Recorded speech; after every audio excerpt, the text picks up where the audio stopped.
co-authored with Elaine Landemore, published by Oxford University Press.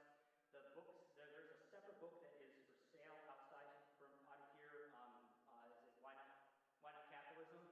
And so you can purchase that. You can also put in an order for the book. They don't have it currently, but you can put in an order for the book that he's giving a talk on, or any of his other 15 books. So he'd be thrilled to have you purchase that. Professor Jason Brennan, we're excited to hear from you.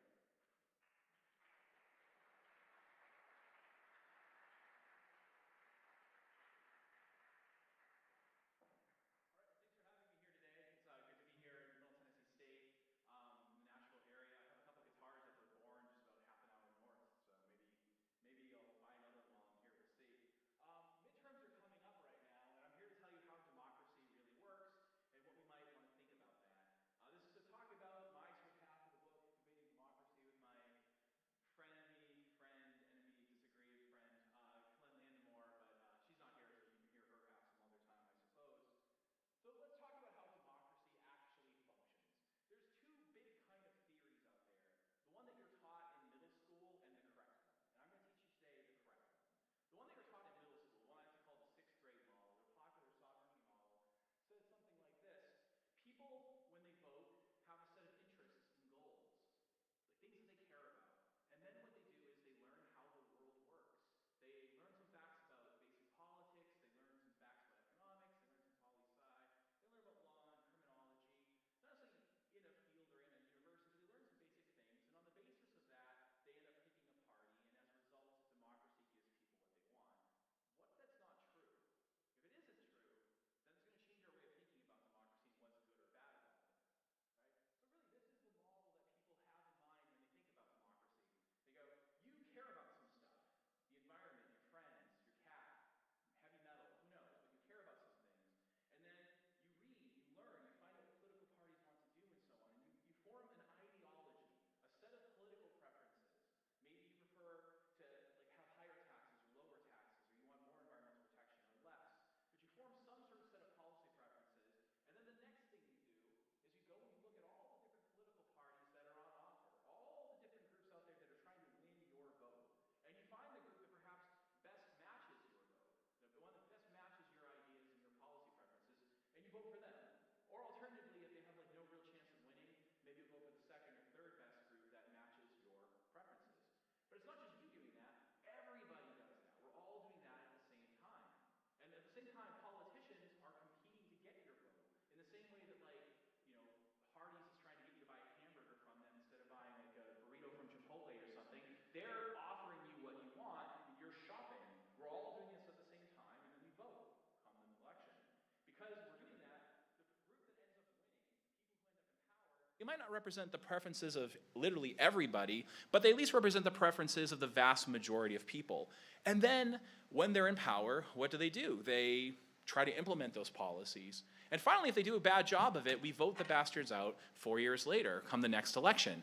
So you might call this the popular sovereignty model or the sixth grade model. I like to call it the sixth grade model because I think this is what we teach kids in sixth grade civics classes of democracy. And if democracy worked this way, there'd be a lot to be said for it. You could say that democracy is a thing that takes the popular will, or at least the will of many people, and converts it into power.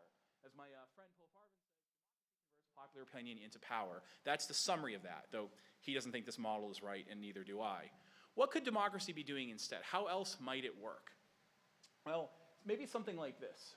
So one question is what does democracy actually do to us? The great philosopher and economist and early feminist author John Stuart Mill had this idea that getting people to think about democracy and participate in democracy would enlighten and ennoble them. It would be like getting a fish to discover that there's a world outside the ocean. In order for you to function properly in democracy, you have to think about other people's interests and not just your own. And you have to learn what actually makes the world work so you can vote in a smart way. So he thought that politics would make us smarter. But he was speculating. Is he right? On the other hand, the economist Joseph Schumpeter says something quite different. He thinks when people participate in politics, it makes them think in an infantile way, in a way that they would regard as infantile and silly in any other sphere of their lives. Well, maybe he's right, but how would we know? We'd have to go and check, right? And that's the thing. Pull this out. I got to move around. Thank you. Now it's louder. All right. So how would we know? The problem with this is that they're both speculating. They don't really have a lot of empirical evidence when they're claiming this. But the nice thing for us is we've done 70 years of research on voter behavior and voter psychology and what they know and what they don't know. Right? And now we don't have to speculate anymore. Now we actually know a lot about how voters tick and how they behave. So I think even though there's a lot of variation in how much voters know, how they participate, how much they participate, how they react with those with whom they disagree, the nice thing is we can pretty much put most people into two categories, which I like to call hobbits and hooligans. So how many people here have seen the Lord of the Rings movies or read the books? Perfect. So you might remember hobbits are, these diminutive figures who live a kind of genteel British countryside lifestyle. They just want to eat breakfast and second breakfast and elevensies, smoke their pipes, and they don't really care about the grand cosmic battle between good and evil that's going on in Middle-earth. The political analog of that in a typical modern democracy is the typical person who chooses not to vote. When you study those people, the people who abstain from politics even though they have the right to vote, most of the time what we see is this. They don't have very many political opinions. They don't think politics is interesting. What few opinions they have are unstable. If you poll that same person year after year or week after week and ask them what they think about things, they'll vacillate all over. And frankly, they mostly just think politics is kind of boring and they'd rather go on with their lives. Then there's another group I like to call hooligans.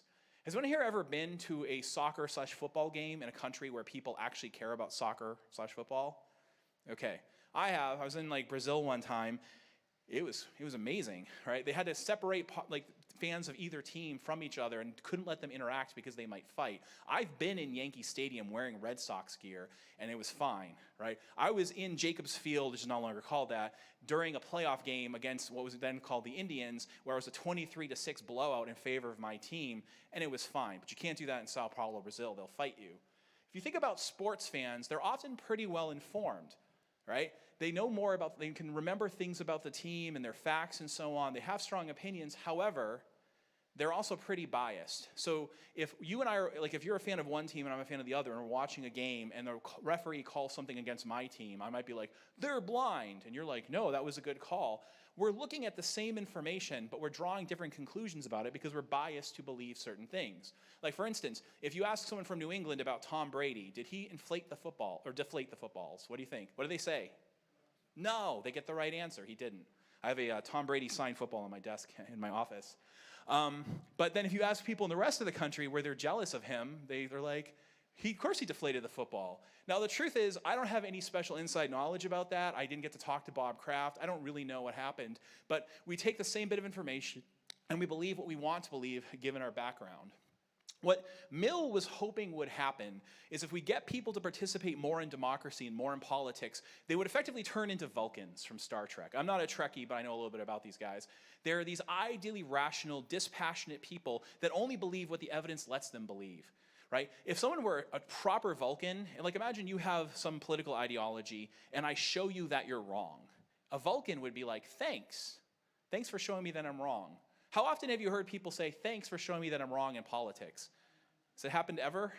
Anyone ever see that? Yeah, I haven't seen that happen yet. So one way of thinking about Mill and Schumpeter saying is Mill thinks people are hobbits and hooligans, but if we get them to participate in politics, they'll become Vulcans. And Schumpeter saying people are mostly hobbits, and if we get them to participate in politics, they'll become hooligans. So who's right? Well, unfortunately, it's Schumpeter. Schumpeter's right. That's what our evidence says. Here's what we find. One surprising thing is that voters might not actually be that opinionated. They seem to be opinionated, but what if they're not? What if it's all an illusion? They have strong opinions. What if it turns out that they're not? How would we know? We'll have to introduce the idea of something called signaling. Think about, back in 2002, I take my, at the time, girlfriend to Papago Park in Scottsdale, Arizona. And first we went to Frank Lloyd Wright's Taliesin West because she's really into architecture. And then I took her up to the most beautiful spot in Arizona outside of the Grand Canyon. And I gave her this great speech about building the architecture of our lives together. And I get down on one knee and I give her a expensive trinket called a diamond ring with money I barely have. And then she says yes. Why did I give her an expensive trinket? Why do we have to, when we're proposing to people, why do we give them what's basically junk? Right? I didn't give her a car. I didn't give her a down payment on the house. I gave her an expensive trinket that is basically useless. Right? Why? Well, because it serves a signaling function. It conveys information to her. One time we were driving around the car in like New Jersey, and I was like, hey, what do you think about just getting married? We should get married. And she's like, yeah, we should do that. But she doesn't know if I'm serious. She doesn't know how committed I am. The fact that I was willing to burn thousands and thousands of dollars as a grad student on my tiny grad student stipend to buy her this expensive trinket was a really strong evidence that I'm committed to her. Right? What I could have basically done, which would have been as effective, is like take I spent $6,000. I spent $6,000 and burn it while cutting my arm open and letting it bleed for 2 hours. And you're like, oh, you really are committed. That's the idea of a signal. We engage in a lot of signaling behavior. So I have here like some pictures of people from MS-13 gang. Why do they wear face tattoos? What's the purpose of that? Well, you got to get people to cooperate together and work together. But the problem is you're a bunch of criminals. How do I know from one criminal to another that we can trust each other? Well, the fact that you're willing to engage in this self-sacrifice and get a tattoo proves to me you're committed to the group. So we can trust each other even though the rest of the world doesn't trust us. Or I have here Steelers fans. I don't know why anyone likes the Steelers, but some people do. What are they doing when they wave the terrible towel? Well, it's fun, but part of what you're doing is showing other people from Pittsburgh that you're one of them, right? Does anyone here wearing an MTSU shirt right now? Right? We know you go here, right? Like I say this to my students too, like they wear shirts like for the school that they're at. Like we know you go here, you're in here, right?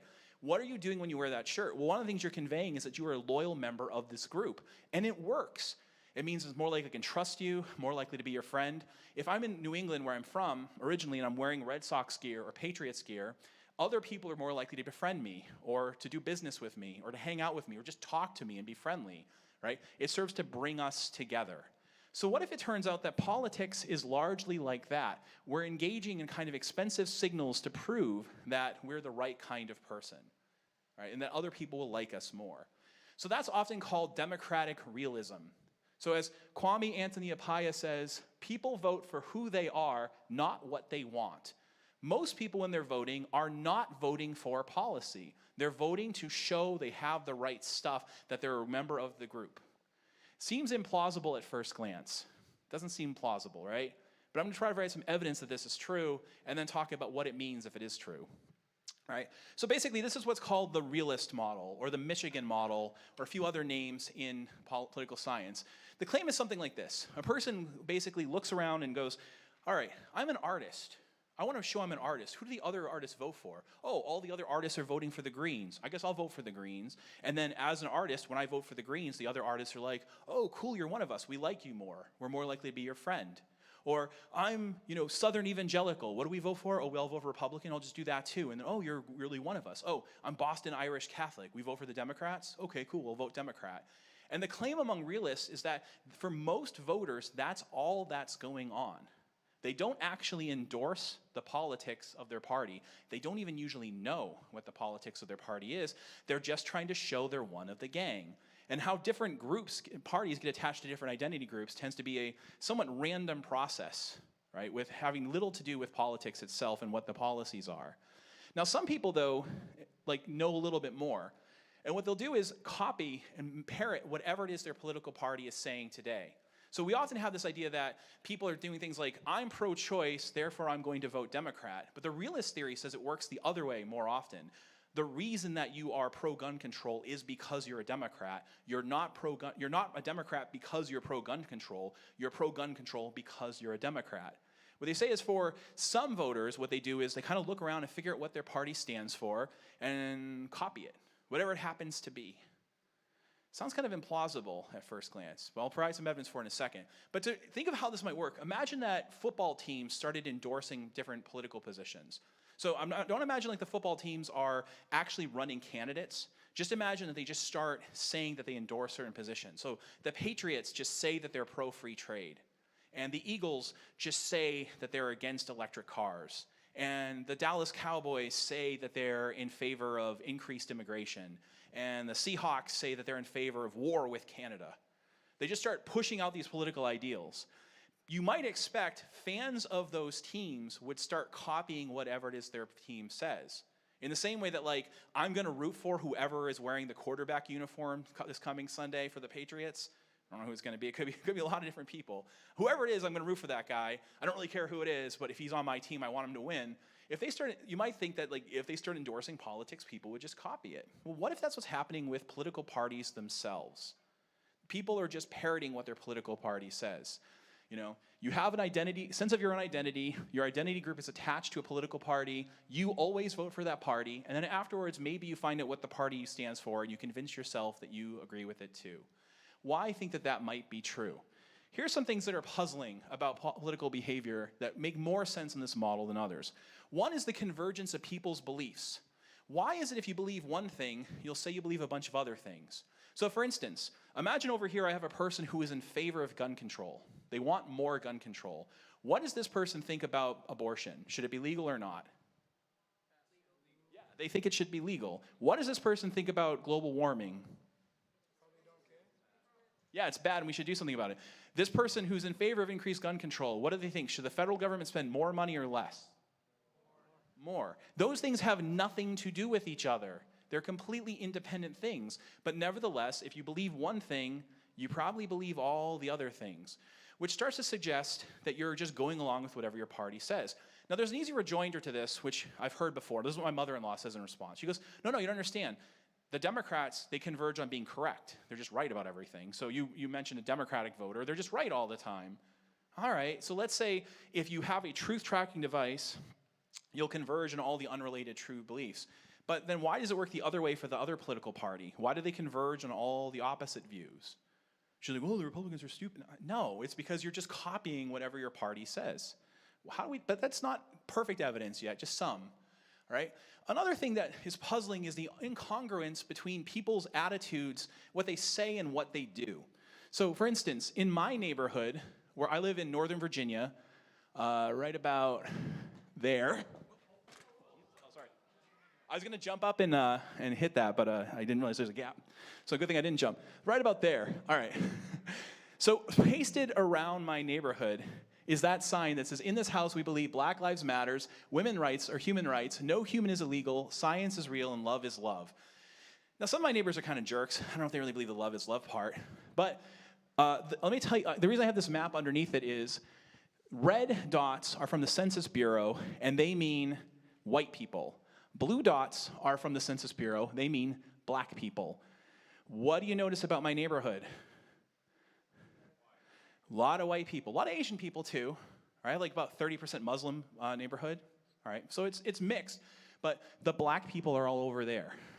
Right? So here's the thing. It's like they say Black Lives Matter. They could move right over here to the richest black majority county in the United States and one of the richest counties in the United States, Prince George County, and have a great life, but they don't. They actually pay extra to avoid living near black people, but they put this sign up.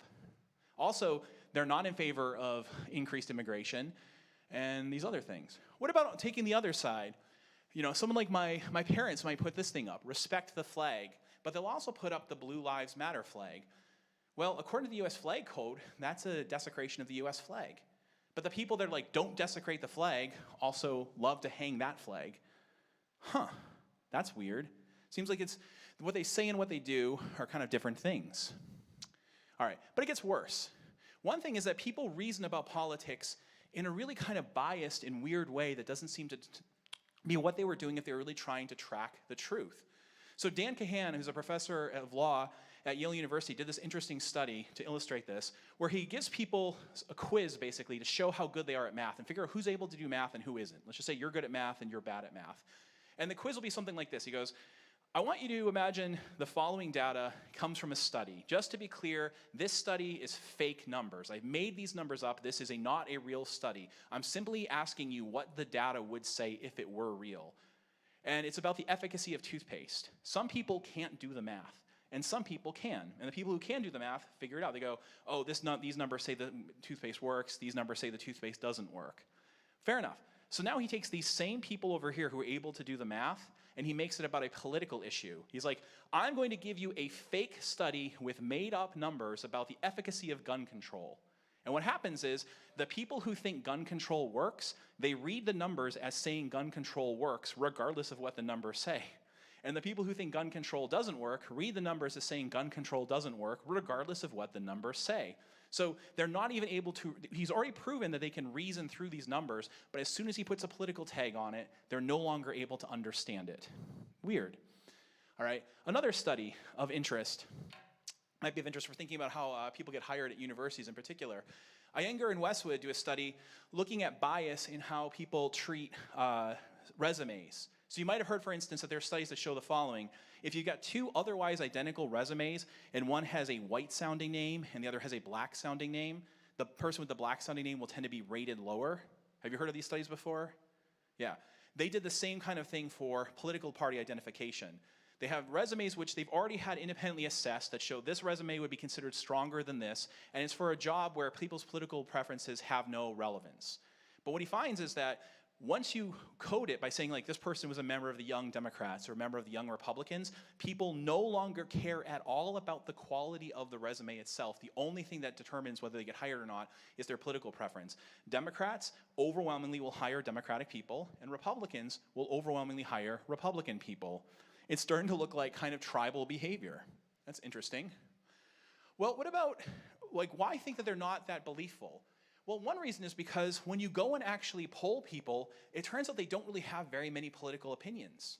That's surprising. The majority of Americans do not really seem to have much in the way of political opinions. There's a really good book on this you can read called Neither Liberal Nor Conservative, where they go over 70 years of research and show you all the data, including their own. And their estimate is that only about 15 out of 100 Americans really has an ideology. The other 85 are basically agnostic. Now, that doesn't mean if you ask them their opinion, they don't have one on the spot, because it turns out when you survey people and you say, what do you think about something, they don't like to say, I don't know.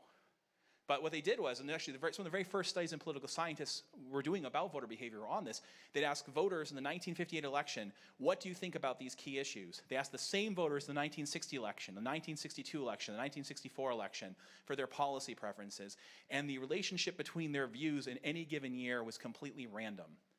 Most of them were just basically giving an answer on the spot.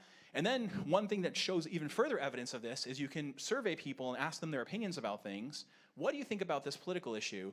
And then you ask them that same question 3 months later, and they'll have a new opinion. And if you ask them, hey, why did you change your mind? The most common answer is, what? I never changed my mind. I've always thought that. And they're sincere. They're not lying, they're sincere. If that seems weird to you, think back to sports. So at the Lansdowne pub, right next to Fenway Park, if you go in there right now, there's a guy named Jimmy who's drinking a beer and he's wearing Red Sox gear or Patriots gear. And if you ask him, Jimmy, what do you think about Tom Brady, say 5 years ago? Jimmy's like, Tom Brady's the greatest of all time, right? You can see that kind of guy, right? You can picture him. I want you to imagine Tom Brady had left and gone to, let's say, the Jets for more money. He kind of got kicked out, so everyone from New England still loves him. But imagine he'd been like, after 20 years, is like, you know what, New England? I want to go play for the Jets. They're going to pay me an extra $2 million. Screw you guys. Imagine Jimmy, that happened. Had that happened, what would Jimmy have said about Tom Brady? Jimmy right now would be like, Tom Brady, I always thought he was overrated. And you're like, but no, Jimmy, I have on record you say he was the greatest of all time. I never said that. What are you talking about? That's what's going on with politics. It makes sense in sports. We see that with politics too. It's both the Democrats and Republicans do this. Republicans are a nice example with the rise of Trump, right? In early 2016, if you poll Republican voters, what you find is overwhelmingly they say they're in favor of free trade. By the time Trump becomes the presumptive nominee of the party, they overwhelmingly say that they're against free trade. When you ask them, why did you change your mind? It's okay to change your mind. I change my mind about stuff. But you ask them, why did you change your mind? The most common answer is, I've always thought this. What do you mean I changed my mind? And then because the Republicans did this, the Democrats flipped the other way. You ask them, why did you change your mind? The most common response is, what are you talking about? I've always thought this. I didn't change my mind. Beyond that, they tend to just parrot what others say, what their party thinks. You can also play these little party tricks on people. You can go up to them and go, hey, what party do you belong to? And you're like, let's just say Republican or whatever for the sake of argument. And I give you a sheet of paper and I go, these are the Republican policies. What do you think about them? But I'm lying. They're actually the Democrats' policies. The typical voter will read them and go, yeah, these are really great. I agree with everything here. Democrats do exactly the same thing. Just to be clear, both parties do this. In fact, for what it's worth, and this is kind of interesting, most of these studies have been done by Democrats, but they usually say the Democrats are a little bit worse. Isn't that interesting? So this is not a partisan thing. This is just how people behave with regard to politics. You can get people to defend the opposite point of view by lying to them and saying, this is what your party stands for. If they were really voting for that party because they advocated its policies, they'd go, nope, you're full of crap. That's not what they stand for. I know better. But the majority of voters are unable to do so. The majority of voters, if you just ask them, hey, you're a Republican, you voted Republican your entire life, what do the Republicans think about a wide range of issues? They'll get it wrong. They won't get it right. They don't know. That's pretty disturbing. So it looks like what's going on is that they're really engaging in a kind of sports-like behavior. They're just rooting for their team. And the reason they root for their team is not because they're trying to get the government to do something, but because they're trying to make friends with others and maintain their identity group and maintain their friendship groups, right? So, but it gets worse. Think about how people behave when they're acquiring information. If I'm about to cross the street, I look both ways. I do like cars, but I'm not looking to see what the cars are. I'm looking because there might be something coming towards me. It's possible that I might get hit by a car, right? So I don't want to be ignorant of that stuff. Now imagine I see an 18-wheeler barreling towards me at 50 miles an hour, and a thought occurs to me. That's not a regular 18-wheeler. That's actually Optimus Prime, my childhood hero from the Transformers, and he's coming to take me on an adventure to fight Megatron. Would I dare indulge that stupid belief? Some people do. But if I do, guess what happens, right? And if I live through, and I used to work in insurance, so some people do that. I can tell you some stats. In particular, people from where I'm from, they're very bad drivers. But I wouldn't indulge that belief, and if I did, the world would punish me, and I would correct it over time, right? So I have a strong incentive to learn the right information and reason about that information in a truth-tracking scientific way, because I'll be punished if not. Now imagine a different scenario. Imagine you're in a class like 3 or 4 times the size of the number of people in here. Like imagine you're taking a class with, let's say, 300 people, and the professor comes in the first day of class and says, all right, everybody, this is Introduction to Physics. 15 weeks from now, you're going to take a final exam worth 100% of your grade. There'll be no other grade other than your final exam. However, I believe in equality. I'm an egalitarian. So what I'm going to do is average everyone's grade together. You're all going to get exactly the same grade. How hard would you study? You would study a lot? Why?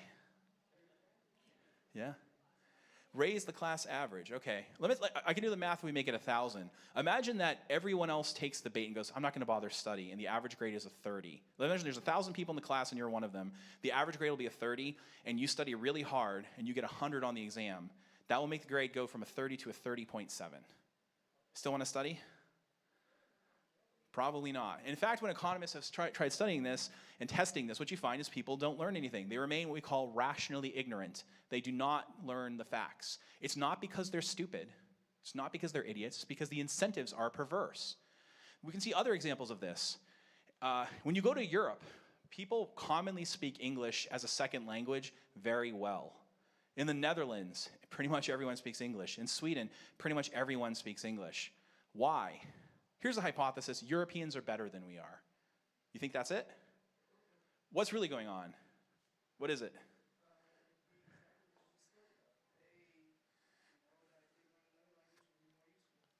Yeah, it's really useful for them to learn English. That's what we say. Like, if you live in Europe and you learn English as a second language, you'll get a lot of benefits. In contrast, Americans and people from English-speaking countries tend not to be bilingual unless they learned it at home because their parents are bilingual. Why?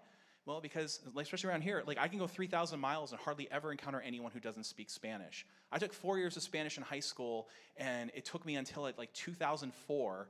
I graduated in 97. It took me until the year 2004 to ever have a conversation in Spanish with a native Spanish speaker, where it ever actually came in useful. That's how long it took. So Americans are ignorant of language because they're rationally ignorant. It doesn't make sense to learn this. So there's a hypothesis in economics that says this. People tend to acquire and retain information if the benefits exceed the costs. Another example of this. Has anyone here ever crammed for an exam and then forgotten the material afterwards? Right. This makes sense. I was a chemistry major for a large portion of my career in college. So if you met me at age 20, I could synthesize drugs at like a really high level of purity. Now I don't remember what a ketone is. I remember there's something called a ketone. I don't remember what it is, right? We forget things over time. Why? Because the benefits of retaining the information are not as high as the costs. We remain rationally ignorant. This explains why we see what we see in politics. For 70 years, we've been studying what voters know, what they don't know, what they forget, and the 4 basic facts you find is this. The average voter knows basically nothing. The median voter, the person right in the middle, knows basically nothing about politics. The modal voter, the typical voter, knows basically nothing.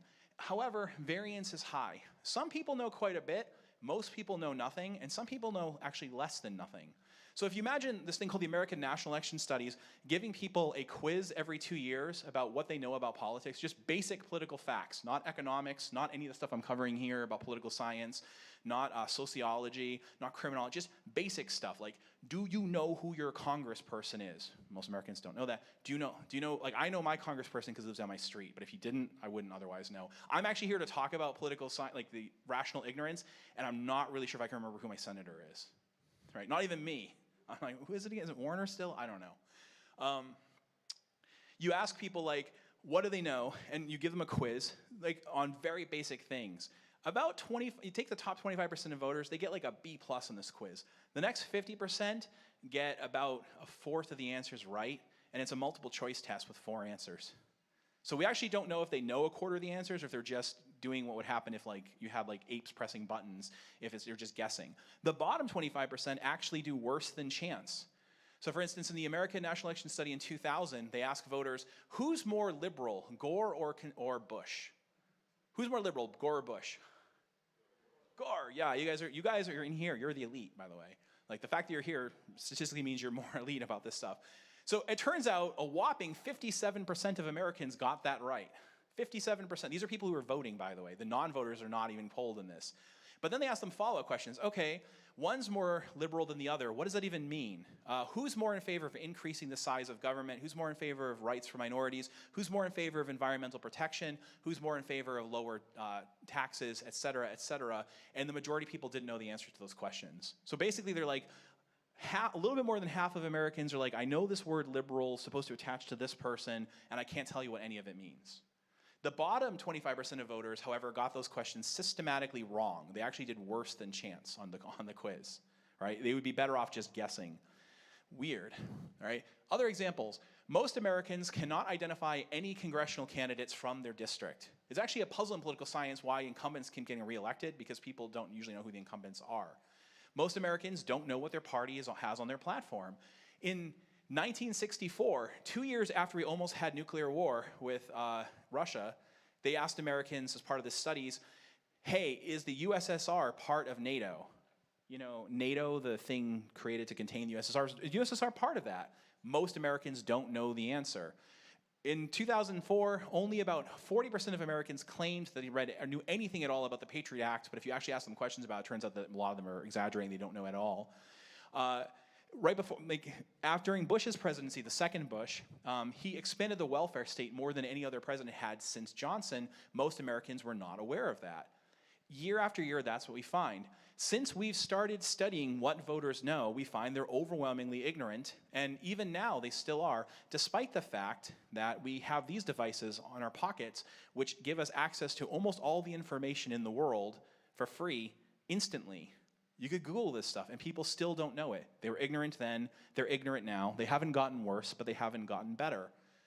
If people were really voting in order to produce policy, it'd be puzzling why they were doing this. All right. By the way, this has a big effect on how people vote. It changes what they think and so on. So maybe it turns out as individuals we tend to be pretty misinformed. We tend to not really know what we're doing. We tend to be pretty ignorant.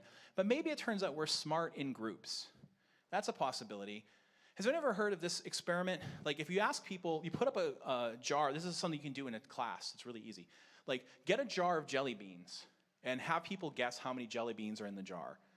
Almost everyone will get it wrong, but an interesting thing happens.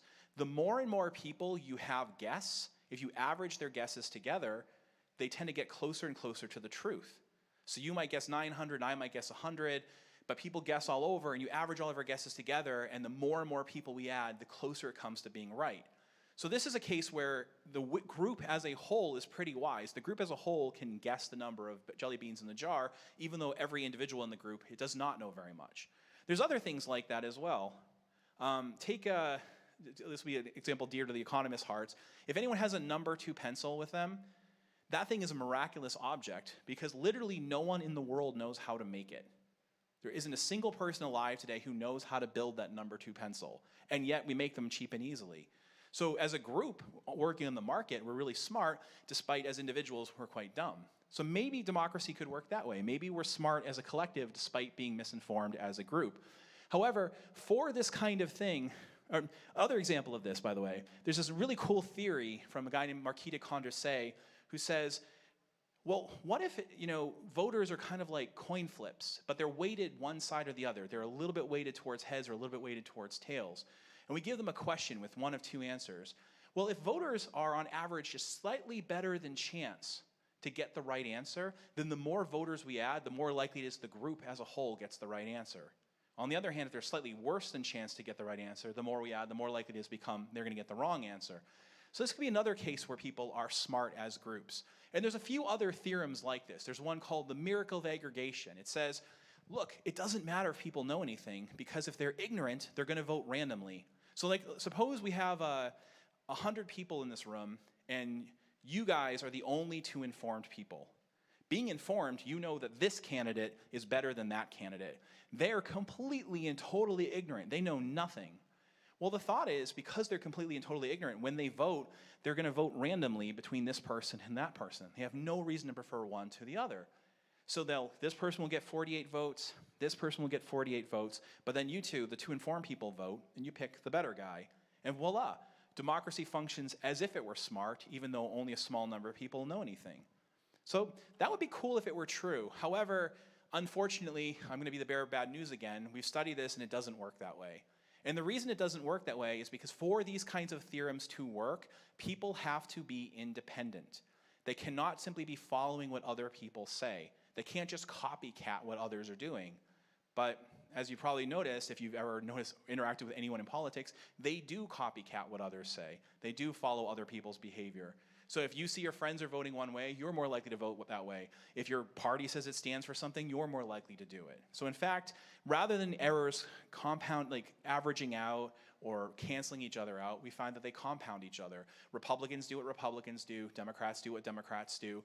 In fact, there's even an incentive to be as dumb as possible.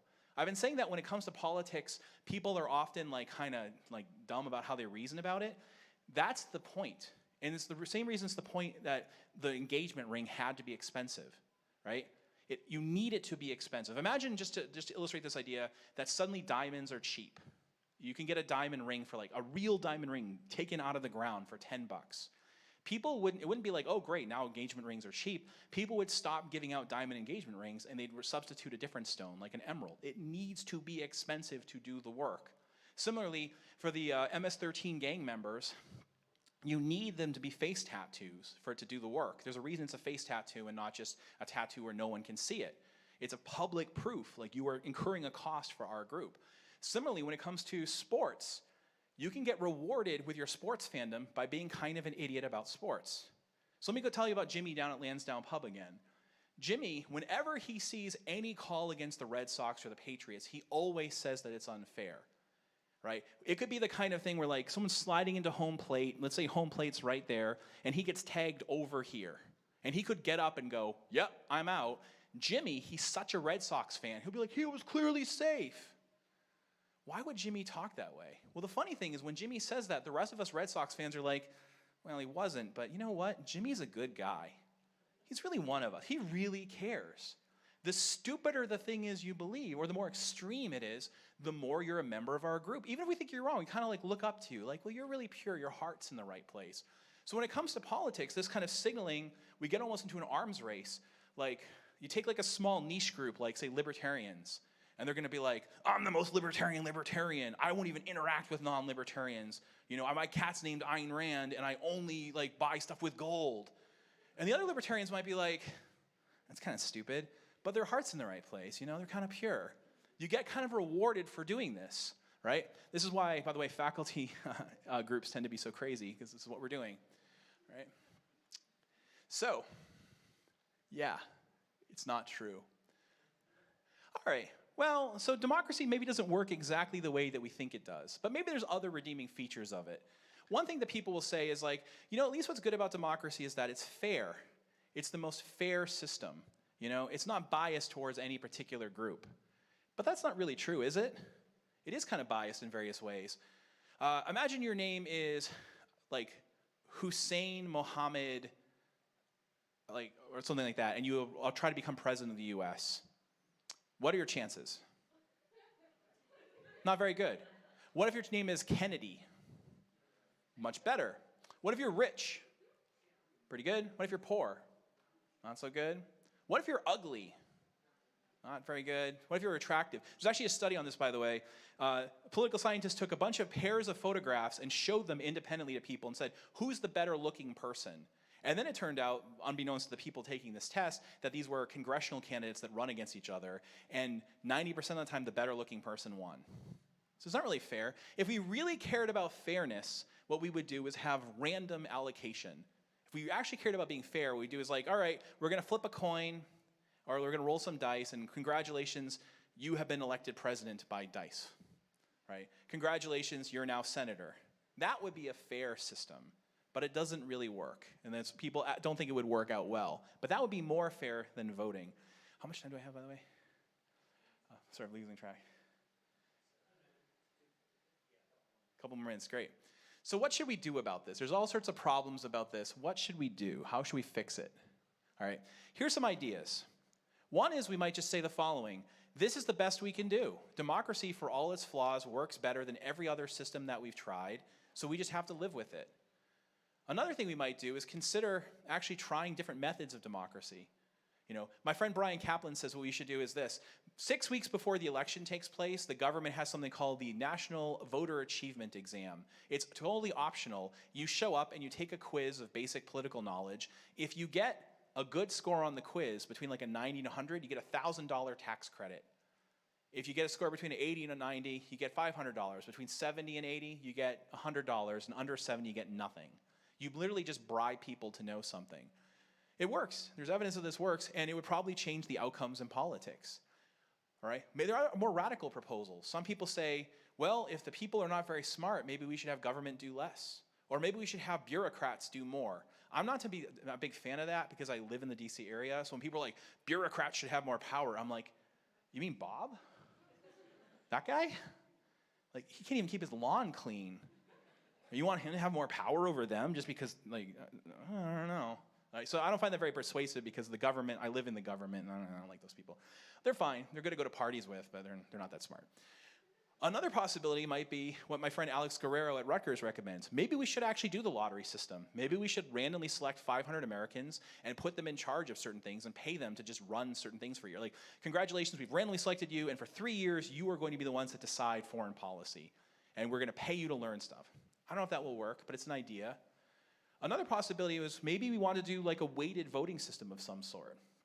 The idea might be this: on election day, when everyone gets to vote, including children, including younger people, including your cat, it doesn't matter. They all show up and vote, but when they vote, they do 3 things. They tell us who they are, what they know, and what they want. We give them a quiz of knowledge, and then we ask their opinion about stuff. And you have those 3 bits of information, you can statistically simulate what a demographically identical America would have voted for if only got a perfect score on the quiz.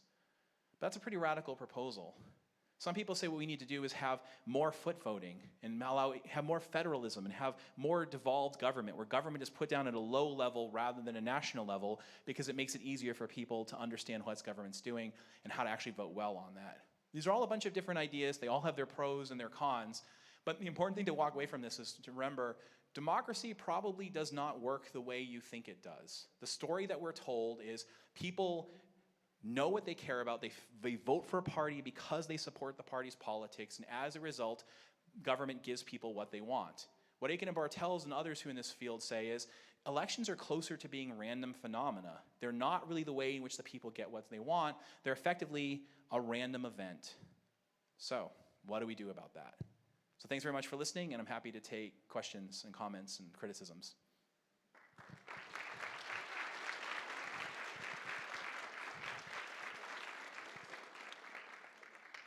I've got a mic if anyone has any questions.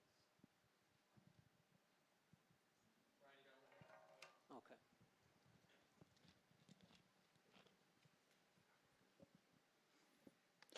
I really liked the talk. I thought it was very informative. I do have a question. The studies that you cited, what is the generational bias?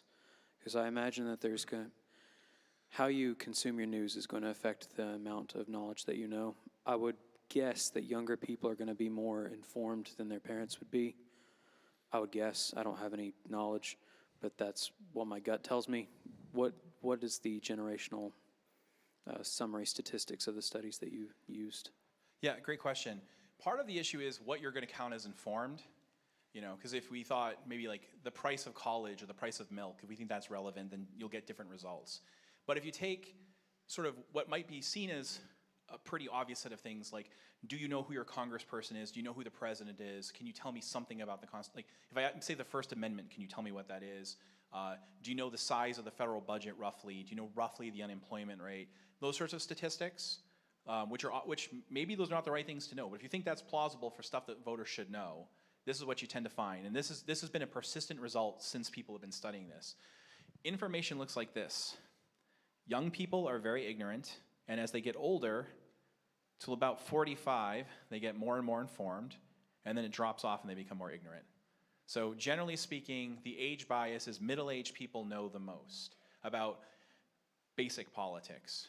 But there might be other things that they don't know. These are just like things like who's your congressperson, what's the unemployment rate, how much money is spent roughly on Medicare, that kind of stuff.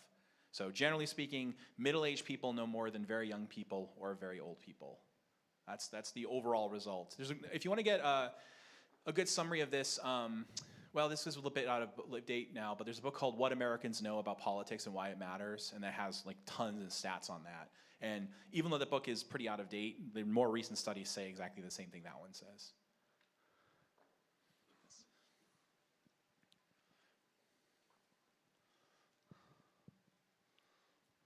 Obviously, your research is biased toward our system, but do you have any comparisons or comments to make given Liz Truss's resignation today? She wasn't impeached. Yeah. She didn't get a no confidence vote, 40-something days, and poof, they changed government. Yeah. Yeah, that's a great question. One of the things political scientists study is, do different kinds of democracies work better? And there is something of a bit of a consensus on this. Most of the time they think that having a strongly presidential system with a bicameral legislature isn't all that effective. However, one of the benefits of it is it's relatively stable. Parliamentary systems generally perform better on different measures like income and stuff like that for their community, but they can be really unstable. The UK has been an incredibly unstable system for 5 years. In fact, at lunch we were talking about this, like why were people drawing money out of the UK, given that like some of the changes that she was making might be things that investors would want, and it's because it's incredibly unstable. But in terms of like voter knowledge and voter behavior, we have much better data about Americans than we have about other countries because we just collect more. However, for every country for which they have studied, you get basically the same results. The voters typically know very little. They reason pretty badly. The one difference, though, seems to be this. If I could implement one change, and this will never happen because I'll tell you why it will never happen. If I could implement one change that would make Americans a little bit nicer to each other, it would be to get rid of our voting system, which is called first past the post, meaning whoever gets the most votes wins. That system predicts that you'll have two major parties. And when you have two major parties, it's much easier to be a jerk to people on the other side. In fact, a really great book to read on this is called Hearing the Other Side by the political scientist Diana Mutz. And in that book, she does things like ask people, you're a committed Democrat. Can you explain to me why anyone would be a Republican? The most common answer is, oh, because they're evil and stupid. People who answer that way vote often and early. However, some people are able to go, yeah, here's what the Republicans think, and correctly state that. Those people don't participate. And she finds that people basically try as hard as they can to avoid living near, working with, or talking to people that have different political positions than theirs, who aren't in the same party. Now, when you have two major parties, and America has become way more segregated by political class and political ideology and political affiliation since the 1950s. When you have only two major parties, it's really easy to do that. When you've got 30, you have to learn to live and let live and be tolerant. England, unfortunately, has first past the post voting too, so they get the bad things about our system. But yeah, there's all sorts of reasons why they're going badly. But thanks, good question. So does this research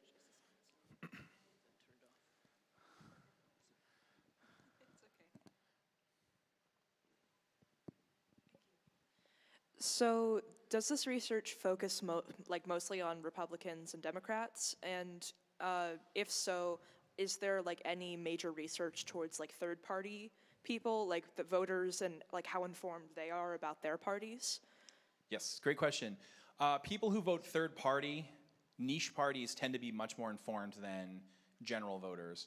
And that's in part because if you're the kind of person who's going to go discover some weird party whose name I can't even think of, you're probably someone who's really into politics. The mere fact that you're into politics predicts that you know more. Actually, this is pretty depressing. I'll tell you some stats right now. The Pew Institution does polling of how much people know, and they'll usually give them like a 30-question battery, like 30 questions.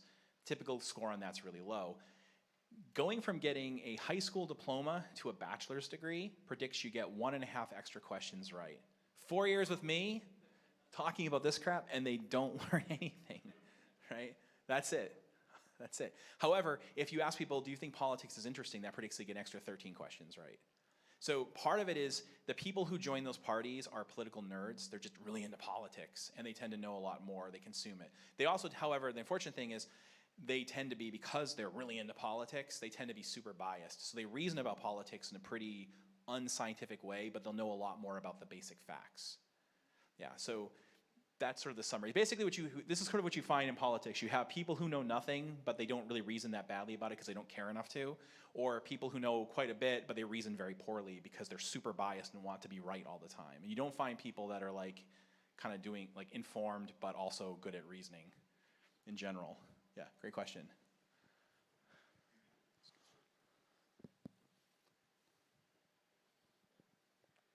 What would the ideal voter look like, and what would they be knowledgeable in? Yeah.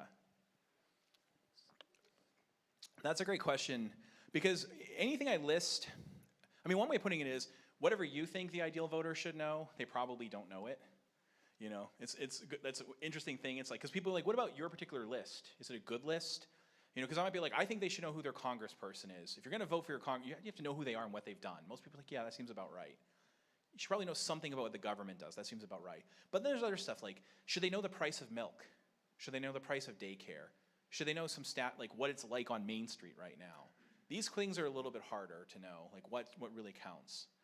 I actually had an idea that was like, if we really wanted to come up with, I mentioned before this idea of having a quiz that doesn't determine whether you get to vote or not, but it's rather used to sort of estimate what the public would have wanted if they were fully informed.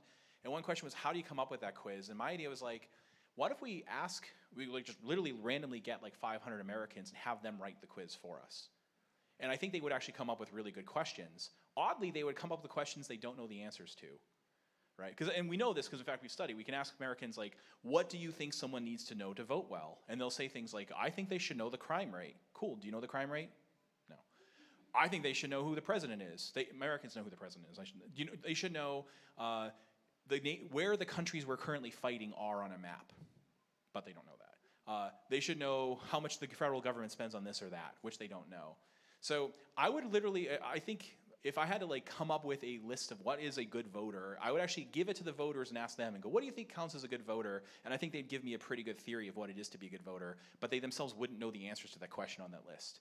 If that seems weird, just think of the last time you were bombing a test. You're like, I'm supposed to know what the second integral of sine theta is, d theta, but I can't remember. Like, you know the question, but you don't know the answer.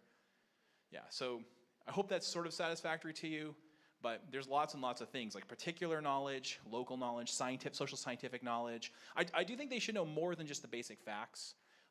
So imagine like the following. This candidate is in favor of free trade. That candidate is against free trade. If you actually know that, you're already among the elite, because most Americans wouldn't be able to identify that with their party members. However, that doesn't tell you whom to vote for, because you need to know what are the effects of free trade and what are the effects of protectionism. If you don't know that, you don't know which person to pick, regardless of what your values are. So I really would like Americans to know more about, I'd like them all to know basic economics and basic political science and basic sociology and basic criminology and all of that stuff, plus a bunch of facts. But it's unlikely we're ever going to get that, because what's their incentive to know it? What effectively we're doing in a democracy is having, I talked about that final exam with like 400 students or 1,000 students. An election is a final exam with millions or 210 million people at the same time. So thanks, good question.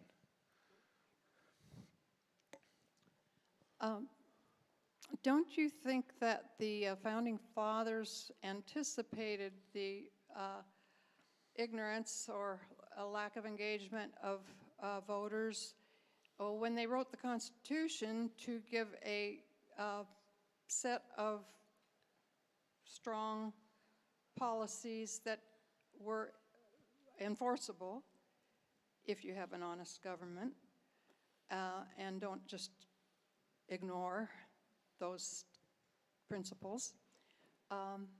But in our culture today, they couldn't have anticipated the number of distractions that have evolved over the years. I grew up and was educated in the 40s and 50s, and I could never have anticipated the situation that we have today and the ignorance of voters. But I do think that and I'd love to know your comments on this, that the main thing that is misunderstood or not learned by young people is what the Constitution really allows: the enumeration, separation of powers, and the sovereignty of the states. Yeah, great question.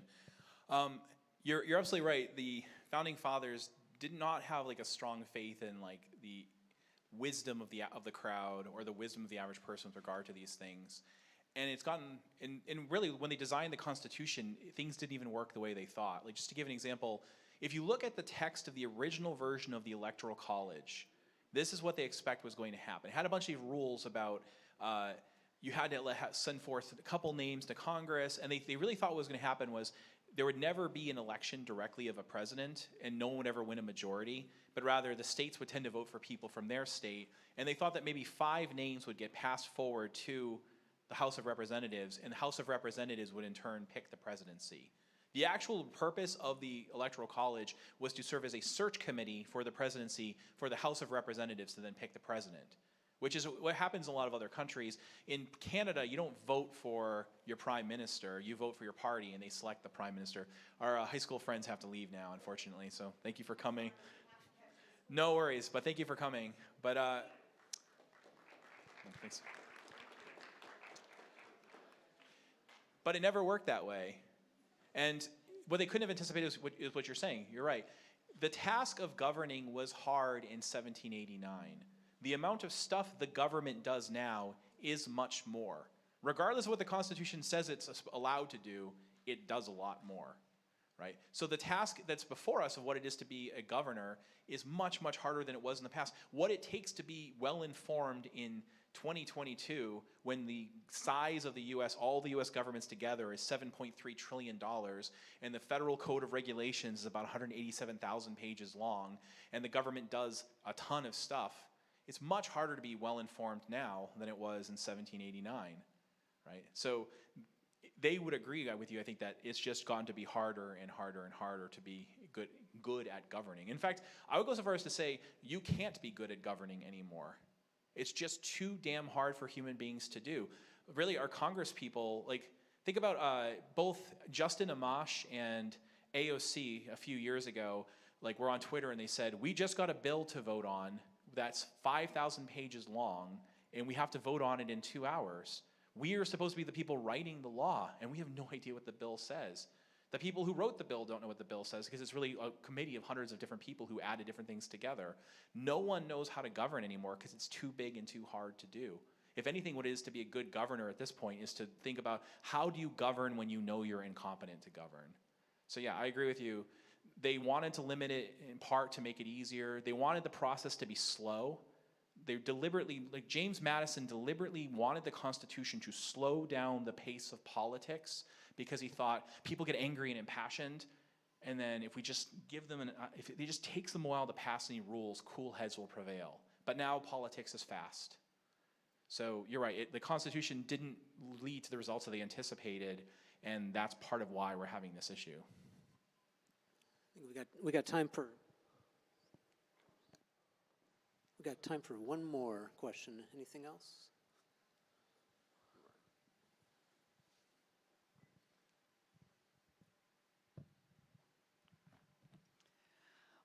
Well, Professor Brennan, this is a lot. And I have no doubt but that everything you've said is true and that these statistics are all totally valid. However, the message feels very nihilistic to me.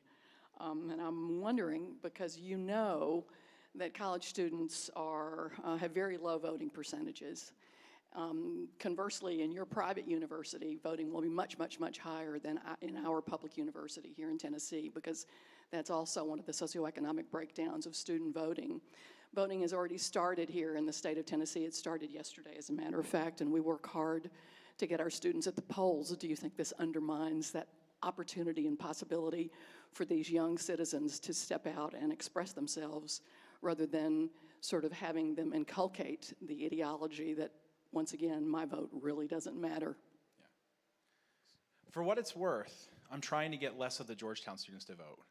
So, so if you're right, there's a bias in favor of like, oh, they vote. I'm trying to work on that. I'm trying to get them down to these levels. Honestly, I don't really mind that much. I do think there's a problem that we have like disparities in people voting by age, and I think that there are ways of dealing with that. Like even that statistical thing I was talking about could fix that, or having lottery type systems could help reduce that.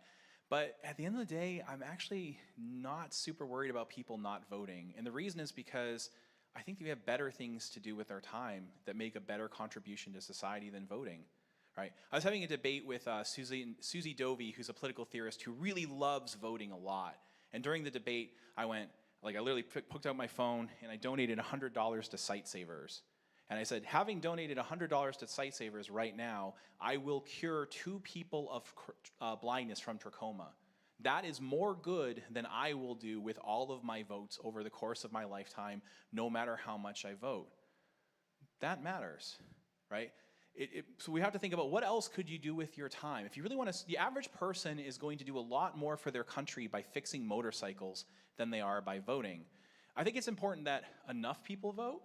It's important that we get a certain range of people voting, and we don't want too much bias towards one group or another. But that doesn't mean we necessarily need to have more young people vote. What we need is fewer old people voting, right? That's what we need to do. We fix it. Right? That's really it. But I do think it's like there is a real heavy opportunity cost to voting, and I think if people really want to make a difference, the truth is if you went and picked up litter on the sidewalk for an hour, you're doing a lot more good than you are by voting. So I see what you're saying. I know there are some problems with it, but I think there's some upsides to it as well. But what I'll try to do when I get back is get fewer and fewer of my students to vote, to make up for the fact that maybe I've dissuaded a few people here from doing it.